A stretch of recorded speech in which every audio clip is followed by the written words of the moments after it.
కుటుంబం అయితే దేవునికి భయపడి జీవించునో, దేవుడిచ్చేది మొదట బ్లెస్సింగ్ ఏం తెలుసా? మొదట మిరకల్స్ ఏం తెలుసా? నిత్య జీవం. ఒక ఆత్మ నశించిపోవటం ఆయనకి ఇష్టం లేదు. ఒక ఆత్మ పాడవుట ఆయనకి ఇష్టం లేదు. ఒక కుటుంబం వేదనతుండుట ఆయనకి ఇష్టం లేదు.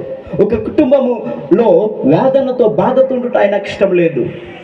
అది నా కుటుంబం అయినా సరే, ఇక్కడున్న మీ కుటుంబం అయినా సరే, నేను బోధిస్తున్న నేనైనా సరే, మీరైనా సరే, దేవుడు కోరుకునేది ఒకటే. ఆ పాస్టర్ పోప్ అయినా సరే, ఒక విశ్వాస అయినా సరే, కానీ దేవునికి భయపడి జీవించిన కుటుంబమే ఎత్తబడుతుంది.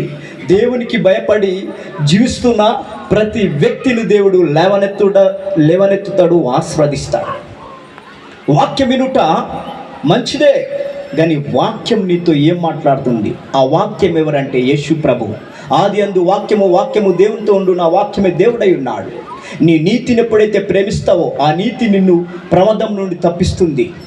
అందుకే సామెతల గ్రంథము మనం చూస్తే 11:4 ఉగ్రత దినమందు నీ ఆస్తి నీకు కాపాడదు, నీ సంప్రదానం నీకు కాపాడదు, నీ బంగారము వెండి సమస్తమైన ఈ భూలోకంలో ఎన్ని ఆస్తుల నుండి నీకు కాపాడదు, కానీ ఉగ్రత దినమందు కాపాడేది ఒకటే, నీతి.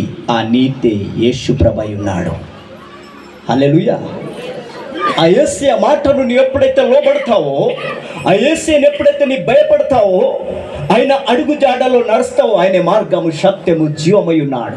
ఆయన మార్గంలో నడిచిన వారికి నిత్య జీవము, ఆయనందు నమ్మిక ఉంచిన వారికి నిత్య ఆరోగ్యము, నిత్య జీవము. ఆయన మన దేవుడు, యుగ యుగములు జీవించే దేవుడు. ఆ లైఫ్ నిన్ను నన్ను ఇచ్చాడు. దేవునికి స్తోత్రం. ఎప్పుడు అది దొరుకుతుంది తెలుసా? యెహోవాను ప్రేమించువారులారా చెడుతనమును అసహించుకొనుడి. రిజెక్ట్ చేయాలా? ఎంతకాలము నామకార్థమైన జీవితం జీవిస్తాం? ఎంతకాలము దేవుని సన్నిధానంకి వస్తాం? దేవునితో మనం ఫాస్టింగ్ చేస్తాం, ప్రార్థన చేస్తాం, అన్ని చేస్తాం, కానీ మన జీవితము మారకపోతే అంత వ్యర్థమండి. మన లైఫ్ మారకపోతే వ్యర్థమండి. మన లైఫ్ మొదట దేవుడు అంటున్నాడు, గివ్ యువర్ హార్ట్. నీ మరణించుట నాకు ఇష్టం లేదు. ఎజికేలు గ్రంథం 18:30-32 వరకు చూస్తే ఇశ్రాయేలు ప్రజలతో దేవుడు అంటున్నాడు ఏంటంటే, గివ్ యువర్ హార్ట్. నేను నూతన హృదయం ఇస్తా. నీ రోతగల హృదయమును, పాడైన హృదయమును, పాడైన జీవితమును, పాడైన మనసును తీసేసి నేను మంచి మనసు ఇస్తాను, మంచి హృదయం ఇస్తాను. ఆ హృదయం కలిగి ఉండు, నేను నిన్ను బ్రతికిస్తాను. హల్లెలూయా. యెహోవాయందు భయభక్తులు కలిగి ఉండుట ధన్యతట. ఈ ప్రపంచంలో ఏ నరుడు నీ ధన్యుడని చెప్పలేడు. ఎవరు అతిశయము కావచ్చు, పోపు కావచ్చు, ఎవరైనా కావచ్చు, మెచ్చుకోవచ్చు, కానీ నీ ధన్యుడని చెప్పలేరు ఎవరు. కానీ దేవుడు అంటున్నాడు, నా యందు భయభక్తులు కలిగిన వారు ధన్యులు. చూడండి, దేవుడు ఎంత చక్కటి మాట చెప్తున్నాడు. ఆయన ప్రేమను ఒకసారి నీ తెలుసుకో. నీ నిజంగా క్రీస్తు ప్రేమను తెలుసుకుంటే, నీ క్రీస్తును ప్రేమించటానికి నువ్వు ఎప్పుడైతే స్టార్ట్ చేస్తావో, ఆ క్రీస్తు నీలోన ఉండి అనేకులకి మాదిరికరంగా దేవుడు నిన్ను ఉంచుతాడు. దేవుడు నీ జీవితంలో మారుస్తాడు. ఎప్పుడు ఆశీర్వాదం వస్తుంది తెలుసా? నీ దేవునితో జీవించినప్పుడు వస్తుంది. లేకపోతే ఎన్ని చేసినా, ఎన్ని దేవుని పనులు చేసిన నీ లైఫ్ మారకపోతే అంత సున్నే. రియల్ చెప్తున్నానండి, అంత సున్నే. మన లైఫ్ దేవునికి ఇవ్వాలా, మన జీవితం దేవుని హస్తంలో పెట్టాలా. మనము నడవలేము, కానీ ఎప్పుడైతే మన జీవితము దేవునికి అర్పిస్తామో ఆయన మనలను నడిపిస్తాడు. ఆయన రక్తం ద్వారా ప్రతిదినం దేవుడు మనకు కడుపుతాడు. దేవునికి స్తోత్రం. యేసయ్య మాటని ఎప్పుడైతే ఆ మాటను నీ భయపడతావో, నీ మనసుకి అర్థమైతే ఇది చేసేది తప్పండి అని నీ మనసుకి దేవుడు ఒప్పిస్తాడు. అప్పుడే నీ లోబడాలా, ఇది దేవుడు నన్ను ఒప్పిస్తున్నాడు. ప్రమాదం నుండి, పాపము నుండి, అనేకమైన శోధల నుండి దేవుడు నిన్ను తప్పిస్తాడు. ఆ పరిశుద్ధ ఆత్మ దేవుడు నీలోన ఉండాలి. ఆ క్రీస్తు నీ కుటుంబంలో ఉండాలా, ఆ క్రీస్తు నీ గ్రామంలో ఉండాలా, ఆ క్రీస్తు నీ వ్యక్తిగత లైఫ్లో ఉండాలా. ఆ క్రీస్తును పొందిన వారికి నిత్య జీవము దొరుకుతుంది.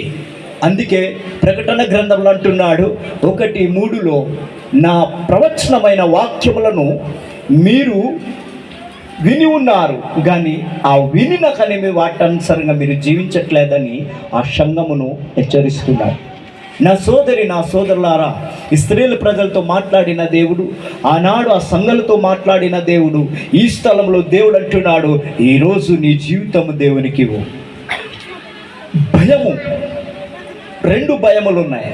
ఒకటి దేవుని భయము, ఇంకొకటి శైతాను భయం. దేవుని భయం నరుడు డైరెక్ట్గా ఆయనకు మరణం లేదండి. ఒక గార్డెన్లో దేవుడు ఉంచాడు, ప్రపంచము ఆయన కింద అధికారం ఇచ్చాడు ఆ నరుడికి. దేవుడు డైరెక్ట్లీ దేవుడు మాట్లాడుతున్నాడు నరుడితో. ఆదం అంటే ఎస్ నా యజమానుడా, ఆదం ఎస్ నా ఓనర్ అని దేవుడు పిలవటంలే, డైరెక్ట్లీ ఆయనతో మాట్లాడేవాడు. వాళ్ళ స్నేహం చక్కగా ఉండింది, ఫ్రెండ్షిప్ మస్తు ఉండింది. ఎప్పుడు పిలిస్తే అప్పుడు, ఎప్పుడు వస్తే అప్పుడు కలుసుకునేవారు, చక్కగా మాట్లాడుకున్న ముచ్చటి. సాతానుడు ఏం చేస్తాడంటే, తనతో సహకరించిన అంటే కుటుంబం చేసిన స్త్రీను మెమొరీకి వాడుకున్నది, అంటే మైండ్కు వాడుకున్నది. ఆ మైండ్కి ఎప్పుడైతే వాడుకున్నదో, స్త్రీలకి ఏం కావాలో, అందం ఎక్కువ కావాలా. అందం ఈ రోజులతో భయంకరంగా అవుతున్నాయి, అవి మనకు చెప్పడం అవసరం లేదు. హల్లెలూయా. ఆ సాతానుడు మెమొరీకి ఎప్పుడైతే వాడుకున్నాడో ఆ స్త్రీ పడిపోయింది, యజమానుడికి సాఫ్ట్వేర్ క్లోజ్ అయిపోయింది. మరణము మనిషికి లేనైంది. దేవుడు ఏ విధంగా యుగ యుగములు జీవిస్తుండేరో అటువంటి లైఫ్ దేవుడు మానవుడికి ఇచ్చాడు. కానీ ఎప్పుడైతే 3వ అధ్యాయం ఆదికాండం 3:11 వచనంలో దేవుని మాట ధిక్కరించిన తర్వాత, ఆ తర్వాత ఆ అధ్యాయమంతా మనం చదువుకుంటే నాపులారా, అప్పుడు భయం పుట్టింది. ఏం భయం తెలుసా? నీతి ఎదుట అవినీతి నిలబడలేదు. హల్లెలూయా. నీతి ఎదుట అవినీతి నిలబడలేదు, నీతి ఎదుట పాపము నిలబడలేదు, నీతి ఎదుట అబద్ధము నిలబడలేదు. భయం, ఆ భయము కలిగింది. అప్పుడు దేవుడు ఆదమును పిలుస్తుండగా ఒకరి మీద ఒకరు ఏంటండి, ఒకరి మీద ఒకరు ఏం చేశారు? అబద్ధం ఆడటానికి స్టార్ట్ అయింది అక్కడే. ఒక భయం వలన నిత్యజీవము దొరుకుతుంది, పాపం నుండి విముక్తి పొందుతున్నాం. ఇంకొక భయం వలన మరణము మనకి చుట్టుకొని పోయింది. హల్లెలూయా. అప్పుడు ఎప్పుడైతే దేవుని మాటకి రిజెక్ట్ చేశారో, మరణమైన భయము వాళ్ళ